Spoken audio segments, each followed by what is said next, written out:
So guys, আমাৰ দীঘাত hotel লৈছোঁ আমি এইটো ৰুম নম্বৰ 305 এতিয়া আমি ৰুমটো চাওঁ অলপমান একদম চাল নহয় দৰজাটো মাৰি লওঁ চাবি থোৱা জেগা আছে একদম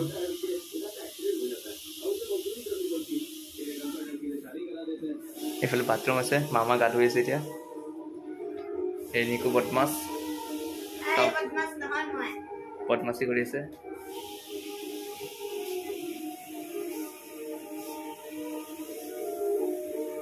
একদম স্পঞ্জি বিছনা নিকু ভাল লাগিছে অলপ আমাৰ এচি বেচি চব আছে